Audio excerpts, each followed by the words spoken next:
Hi, I'm Lauren. And I'm Kate. And I'm Dashel. I'm sure many of you have tried beer in the past, but how many of you are interested in making your own beer at home? Well, today we're going to show you the step-by-step process on how to create your own unique homebrew. And first I'll start by showing you all the equipment needed for a successful homebrew. As you can see in front of me, I have all the essential equipment used in the homebrewing process.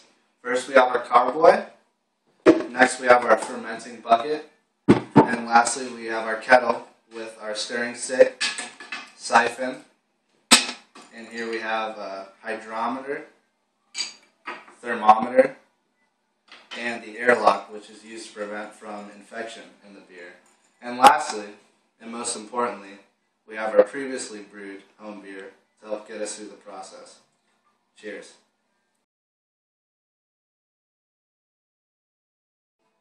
Now Dashel is going to take us through the first step of the homebrew process, sanitization. Thanks, Kate. And now for the ever-important sanitization process.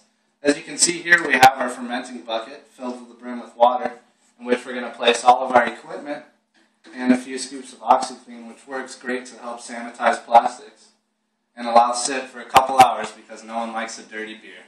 And next, Lauren is going to show you the process in which we create the wort.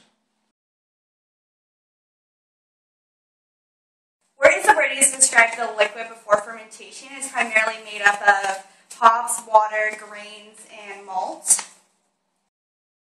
And now Kate and I are going to show you how to steep the grains. The grains contribute primarily to the color and partially to the taste. The best way to steep grains is to use a cheesecloth or a mesh bag. Fine mesh.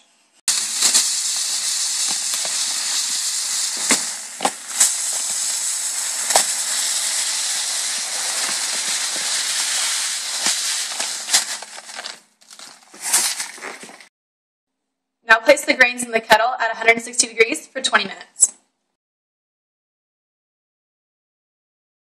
Now that we've steeped the grains for 20 minutes and brought it to a boil, we're going to add 10 pounds of liquid and dry malt extract.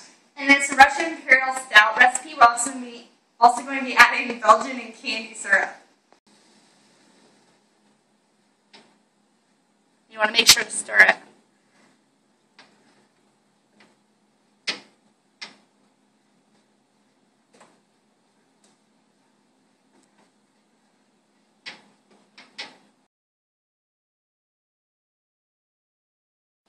Now that we've brought it back to a boil, we're going to add the bittering hops.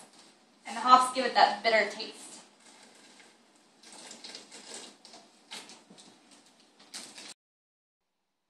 Make sure you continue to stir the wort in order to prevent scorching.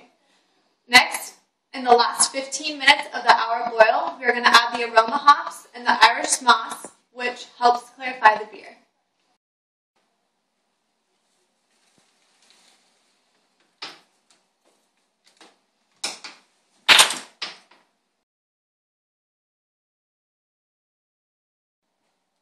Now that your wort's done boiling, we need to cool it down to 70 degrees. So grab all your ice cubes, ice packs, and ice water and make an ice bath to cool it down.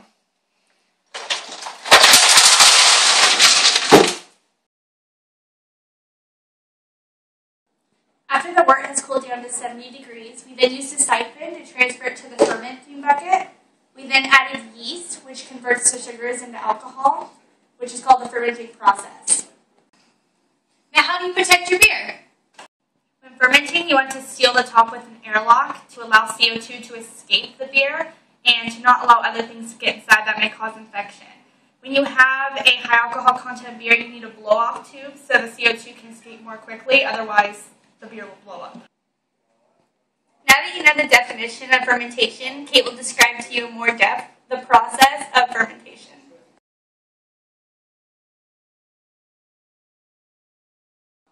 A typical fermentation process takes anywhere from 2 to 4 weeks. After primary fermentation, you can now taste your beer. If desired, you can go on to secondary fermentation, which allows you to add any additional ingredients, such as spices or hops that are desired. Now, where do you store your beer?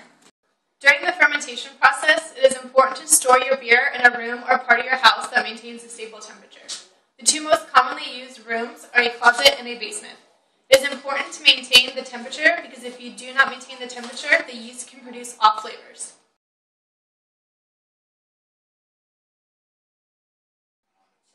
Now Lauren will take you through the last step of the homebrewing process, bottling.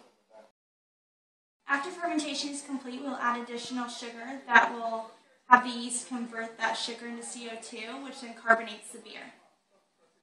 And once that is done, we will bottle the beer. It's best to use a fermenting bucket with a spout on the end to easily get the beer from the bucket to the bottle.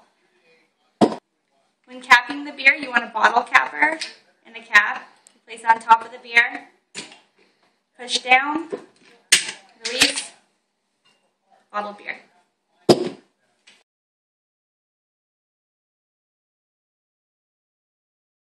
Thanks for watching our step-by-step how-to video on homebrewing. But please keep in mind the recipe you've seen here is only one of the many possibilities you can use when making your own beer at home. There are thousands of different types of yeast, barley, and malt, and the ingredients can range anywhere from cloves to hibiscus flowers, honey, cinnamon, and even a whole chicken. Well, see you next time and good luck with your homebrew. Cheers.